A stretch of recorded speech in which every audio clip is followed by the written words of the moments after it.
Chuck Davis here. We're at Zloz Hour studio, and every night is Friday night, so let's go on and see what the fuck's going on. Hey folks, I'm Neil Zloz Hour, co-host Sandy Martin, and you are back for another underground cut of this Zloz Hour. And with me today I have a good close friend of mine, very special guest, Tom Jermann, art director de elegance of T42 Design. And this is a special program for me because me and Tom, we have a special relationship here. Tom is the one who does all my books. He's done the Van Halen book, the Fuck You Rock and Roll Portraits book, the Motley Crue of Visual History, and the Guitar Heroes book, Six String Heroes. So welcome to this Zloz Hour, Tom. It's an honor to be here. Well, thank you, darling. So what's going on, man? Well, you know, just keeping busy, being here, you know, hanging. That's cool. Well, why don't you tell the people out there at the Zloz Hour what you're working on these days?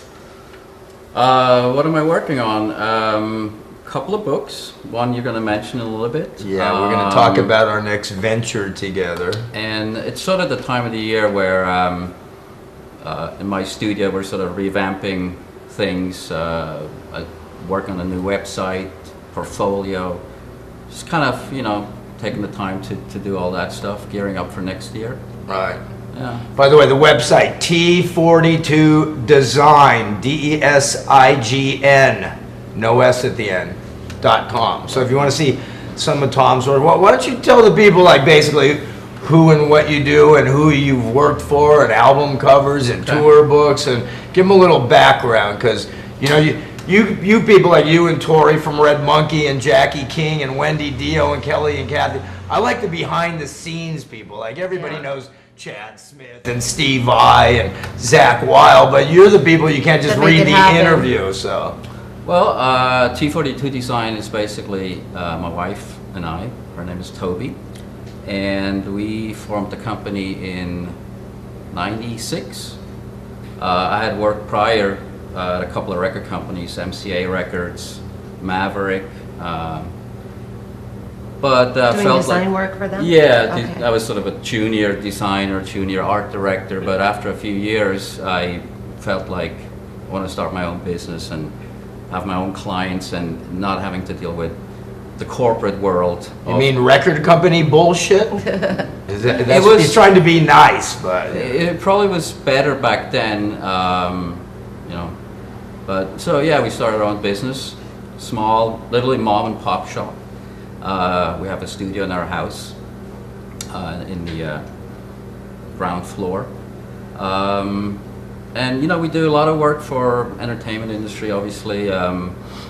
Lots of music stuff, although in the last couple of years it's kind of, I don't want to say dried up, but there's less and less because... well, there's less and less music industry going on. No, I mean, there's still a lot of music obviously being made and recorded, but I don't know what happened. I mean, obviously there's a lot of reasons. It's, you know, People aren't getting paid for their work as much as they were back exactly, then. and therefore, you know, the budgets for photography, for design are just, you know, it's just not worth my time anymore.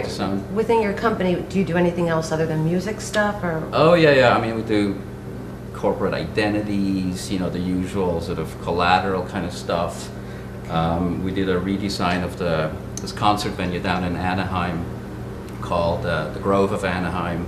Brand new logo, did all the outside exterior of the building where you got the logos and everything and brochures and all that stuff. have you been there to see any shows, The Grove? Actually, I haven't. It's a very good venue. Yeah. I think last time I was there, so the very first Chicken Foot show. Yeah. Which we had Michael and Chad on last Wednesday. It's just one of those places I'd Crazy like to show. go, but it's always like, oh, the thought of like driving down there on To the the orange curtain. That's where medicated Chuck's from. Yeah. Orange curtain. Yeah, I live down the street from the Grove. Yeah. Maybe that's why he's all medicated all the time, because he's living in the orange curtain. So anyway, what else? Yeah, and then, you know, I think about 5 years ago, Neil and I started working on the Van Halen book, and we pretty much finished it. We were in talks with another publisher in New York that sort of fell through, luckily. Yeah, You had luckily it fell through because Yeah. I think I went into that story earlier at some In point. another How the show. guy was a little pain in the ass Yeah, to say the dweeb. least. Yeah. He didn't even want you on the project, but I Right. made him accept you, and I knew he was going to make your life miserable, which he did. But then we gave him the boot. We kicked his butt. and then for a moment we actually were planning on Doing it ourselves. self-publishing it, but just the logistics of the whole, thing. And then by coincidence, I was talking to another designer here in LA who was working on a book for Chronicles. And I told him that we're working on a Van Halen book, and the guy freaked out. He's like, let me call my editor at Chronicle Books. Who was this guy? Who was the guy you're... His name is Bodie. Oh, don't know him. Yeah. Thanhanks, Bodie. Good work. 'Cause Yeah. without you, we wouldn't have 4 books out. So. It's true. And he called the editor at Chronicles, and I think within 2 days you had a contract. And on your desk. I love Chronicle. I mean, working with them compared to working with the other guy, like the other meat, they say Yeah. pork's the other meat. Well, the other guy who we both couldn't stand. Yeah, no, I mean, this publishing company, unlike when you see maybe these days in record companies, when you go to Chronicle Books, everybody who works there, they're very passionate about what they do. Do you deal with them primarily, or do both of you? We both deal with it. I mean, Tom's working on my buddy Ross Halfin's book, a Metallica book with Ross Halfin. Great Yeah, that one photographer. is coming out, I think, next week or Which something. one? The Metallica book. It is? It's coming out next Yeah, week? yeah.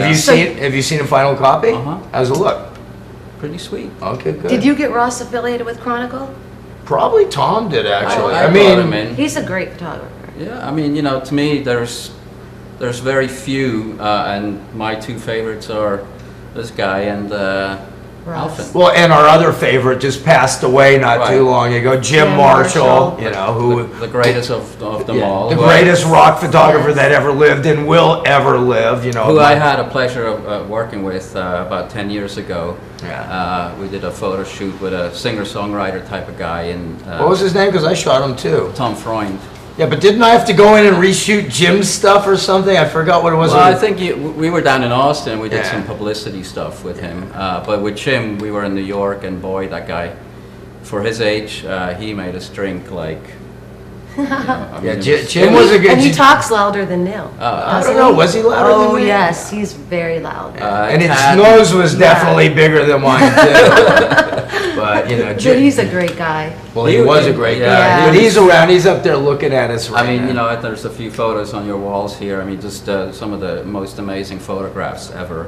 So the best thing I liked about Jim Marshall was like he would shoot pictures of people I didn't like. There wasn't crazy about musically. I love Jimi Hendrix and the Allman Brothers and Cream and stuff. But he'd shoot pictures of Grace Slick from Jefferson Airplane Starship or Janis Joplin, who I liked, but wasn't crazy about, or whoever. I think it was Woody Allen. I think I saw some photos of him, and I'm not a big Woody Allen fan, even though Annie Hall was on a few nights ago, and that's a great movie. But he would just get these artists in such a tender, compassionate moment. It's like even if he didn't like the artist, he just made it look so. He was. Yeah, I mean, he told a story with one photo, Right. which is to me is the art of photography. Right. Which again today, a lot of younger photographers seem to forget that.